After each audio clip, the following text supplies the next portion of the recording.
Welcome back to Cinema Flicks Music Picks. I'm Davey, your host with the most, the beast with the least. Least I can do it today is another album review of a brand new album out today, or yesterday as you're seeing this, or tomorrow as time. It's mysterious business. It's also a relative concept. However, came on Thursday. So yesterday for me, but let's not go into time business. Along with the Uriah Heep album that I should have already put a video up on. If not, there will be one coming. But this is the hard rock album of the week, and it's completely overshadowed this, which is Vai Gash, and it is Steve Vai with an unreleased project from 1991, or 92, early 90s anyway. 92, I want to say. Steve had this friend called Johnny Sombrato, who was called Gash, and that's him there. And as a younger man, Steve's a motorcycle freak, and so was Gash. So they became friends. Obviously talked about music as well, and Gash had a horrible wreck when he was like 17, and that's why he's got all the burns on his body there, you can see. And they made some music together, because Gash wanted to be a singer. Steve, I think you know Steve Vai, reasonably successful career by the early 90s. So they did, with the specific goal of they wanted to make music that was the kind of thing they would listen to while baking.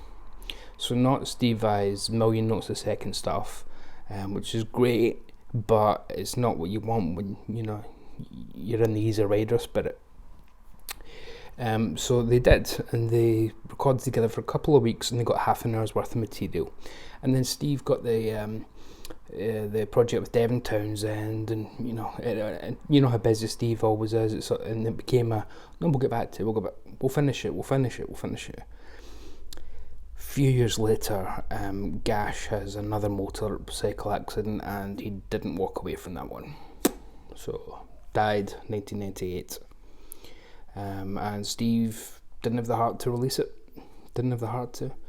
And all these years later, he has done. So Gash will have been gone for about 25 years this year, and the album is essentially 30 years old, more than. So, but anyway, so here's some more pictures of Gash, and there's millions in Steve's in here. There's loads of pictures of them together, and loads of great stuff in the booklet, full lyrics and everything. It folds into a big poster of the cover. I'm not quite sure if the album's not that personal to you that you'd want a picture of a burnt Gash on your cover, but regardless, the music itself, right? Hard rocking, riffs galore, straight ahead rock, easily the most straight ahead rock album that Steve Vai's name's ever been attached to. It's not metal, it's not as neoclassical rock, it's pure rock, pure hard rock.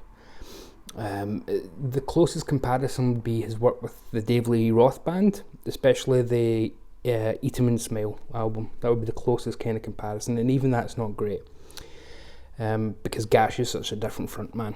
He's got these very different vocals, which are, I wish he'd made it, because when you hear him you'll be wondering, why did he not make it? This guy, I mean, badass like that. In the Wind, so there's only 8 tracks, half an hour. So In the Wind opens with a really cool classic rock riff, very Stones like, with a bit of glam thrown in, so maybe a kind of Some Girls era, or, even Goat's Head Suit, something like that. But it sets you up perfectly for Vai to say, no, this is going to be more of a rocker, and Gash to let you know his talent straight away, because the first thing you hear from him is this kind of soaring vocal that goes, it's very kind of Highway Star. I don't want to, belabor any comparisons too much, But yeah, his voice is, that intro is very Highway Star. Vi plays a lovely short solo on him, and it's cool to hear him not do the histrionics with the guitar. Busted, there's a lot of similarity with Van Halen's Hot for Teacher, a lot. It's catchy, it's upbeat, you can sing along to it. Vi does some real fun stuff in Busted. He changes up the tempos, bends strings to the point you think they must be made of adamantium, because how are they not busting at that point? And it's got a kind of Radar Love feel as well. Like, this is when I'm thinking, if they thought this was for, something to listen to while they were biking, it does have that, that kind of bikers feel. So yeah, it works. Let's Jam is more mid-tempo rocker. Choruses are very kind of West Coast 80s rock, best way to kind of describe it, almost hair metal type, but Gash is not a hair metal singer at all.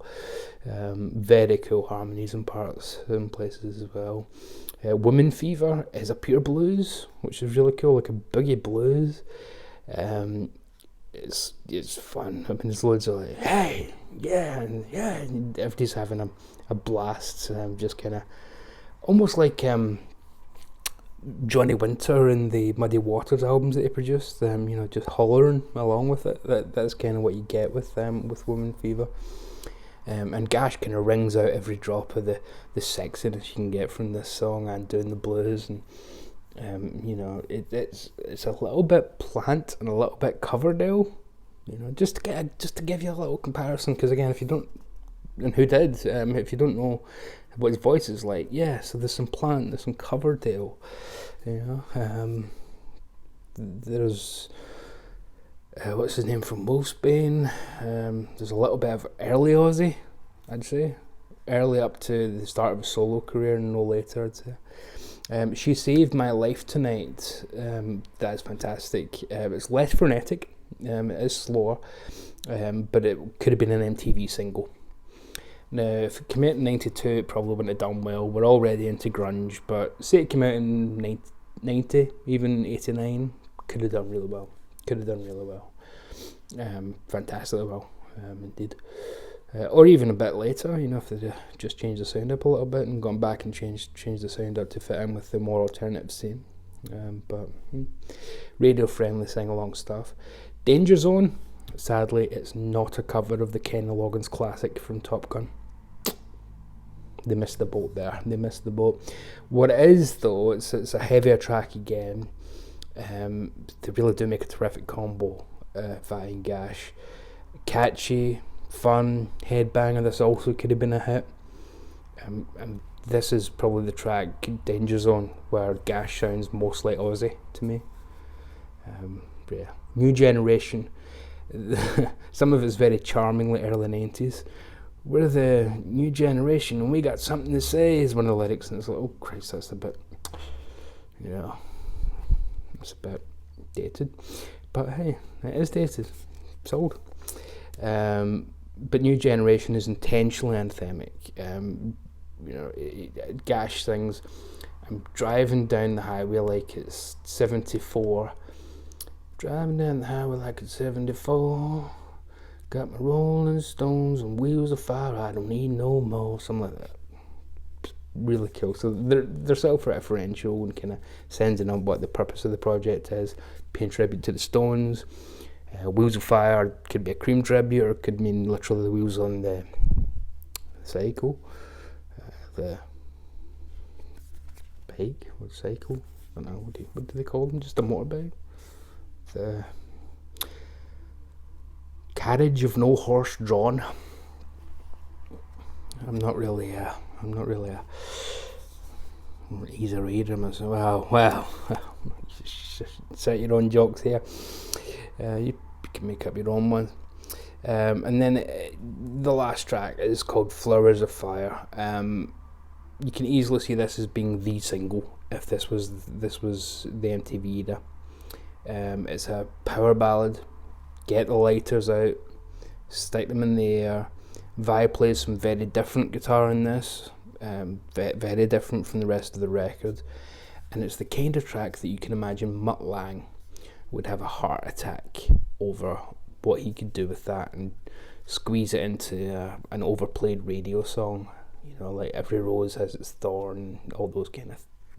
It's not as cheesy as that, and maybe just because those are so overheard, but it just shows you the versatility of, obviously, Vi. We know he can play anything, but Gash is a singer. He can do this incredibly stonesy rock. He can do blues, and here he is doing the big ballads as well, and he's doing them all fantastically well. So a loss that we never knew we had. Quite a strange story and a sad story, but in a way uplifting, that he's now got a legacy that he never knew he would have. So Vi Gash. So although it is going to be massively overshadowed this week by this, and the fact that it's, I suppose, it's an archival release rather than the new Steve Vai album, don't let that put you off. This, for you classic rockers, perfect compliment to Uriah Heep's album this week. No overlap, but you'll enjoy them both, I guarantee it. Hooky dokie, pick it a pokey. We're a bit done here, so stay very safe out there, and until next time, love and mercy.